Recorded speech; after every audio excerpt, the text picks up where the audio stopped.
নমস্কার বন্ধুরা, অপুর রান্নাবাটি চ্যানেলে আপনাদের স্বাগতম।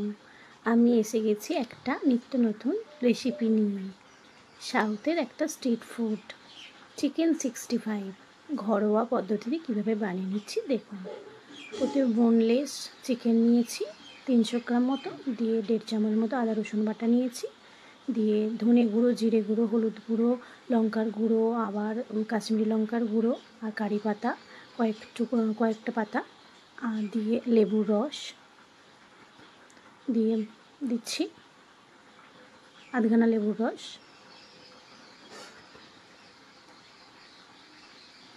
এবার দিয়ে দেব টক দই ওই 2 চামচ মতো, দিয়ে দেব 1 চামচ এমনি সাদা লবণ, আর একটা 1/2 চামচ বিট লবণ, আর একটা ডিম, আর এক ছোটো বাটির 1 বাটি হচ্ছে কর্নফ্লাওয়ার, আর একটা 1 বাটির কম একটু ময়দা দিয়ে সব ভালো করে একদম হাতের সাহায্যে মাখিয়ে নেব। একদম ভালোভাবে মাখিয়ে নিতে হবে যাতে চিকেনের গায়ে মশলাগুলো ভালোভাবে যায়। ভালো করে মেখে চাপা দিয়ে 1/2 ঘন্টা রেখেছিলাম, রেখে এবার তুলে নিচ্ছি। এবার কড়াইতে সাদা তেল গরম করে নিয়ে এবার পকোড়ার আকারে সব চিকেনগুলো ভেজে নেব।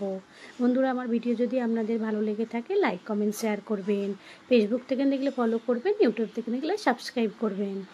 এবার যথারীতিভাবে ভেজে নিচ্ছি, দিয়ে উলটপালট করে দেবো। আর ফ্লেমটা খুবই আস্তে রাখতে হবে বন্ধুরা, না হলে বাইরেটা পুড়ে যাবে, ভিতরটা সিদ্ধ হবে না। দিয়ে আমি এপিট ওপিট করে লাল লাল করে ভেজে নিয়েছি, নিয়ে এবার তুলে রাখছি একটা পাত্রে। এবার একইভাবে আরও যে চিকেনগুলো রয়েছে পকোড়ার আকারে আমি ভেজে নেব। দেখুন, খুব সুন্দর খেতে আসে। বাড়িতে যদি গেস্টরা এইভাবে যদি বানিয়ে দেন খুবই নামযশ পাবেন, খুবই ভালো হয় খেতে। আমাদের বাচ্চারাও তো খুব ভালোভাবে খেয়েছিল, খুব পছন্দ করেছিল।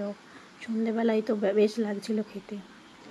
এবার একটা ফ্রাইং প্যান নিয়েছি, নিয়ে ওই থেকে কিছুটা তেল তুলে নিয়েছি 2 চামচ মতো, দিয়ে কালো জিরে কালো সর্ষে ফোড়ন দিলাম, দিয়ে কারি পাতা ফোড়ন দিয়ে দিয়েছি, দিয়ে 1 চামচ মতো রসুন আর 1 চামচ মতো আদা কুচিয়ে রেখেছিলাম, আর 5টা কাঁচা লঙ্কা দিয়ে দিলাম, দিয়ে ভালো করে নেড়ে ছেড়ে ভেজে নেব। ভাজাটা ভালোভাবেই করতে হবে বন্ধুরা, ফ্লেমটা সবসময় আস্তেই রাখবেন। এবার 2 চামচ হচ্ছে টমেটো সস, আর ছোটো চামচের 1 চামচ হচ্ছে সয়া সস দিয়ে ভালো করে মাখিয়ে নিচ্ছি, দিয়ে কষিয়ে নেব। নিয়ে এবার যে পকোড়াগুলো বানিয়ে রেখেছিলাম সেগুলো সব দিয়ে দেব, দিয়ে ভালো করে টস করে এদিক ওদিক করে গড়িয়ে রেডি করে নেব। দেখুন বন্ধুরা, রেডি হয়ে গেছে আমার চিকেন 65।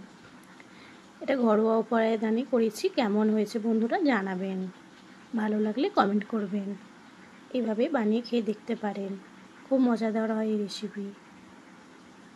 দেখুন কত সুন্দর কালার হয়েছে, আর দেখতেও কত ভালো লাগছে। আপনাদের কেমন লাগলো জানাবেন। খুব সহজ উপায়েই করা যায়। নমস্কার বন্ধুরা, ভালো থাকবেন, সুস্থ থাকবেন। দেখা হবে অন্য কোনো রেসিপিতে। Tata, bye bye.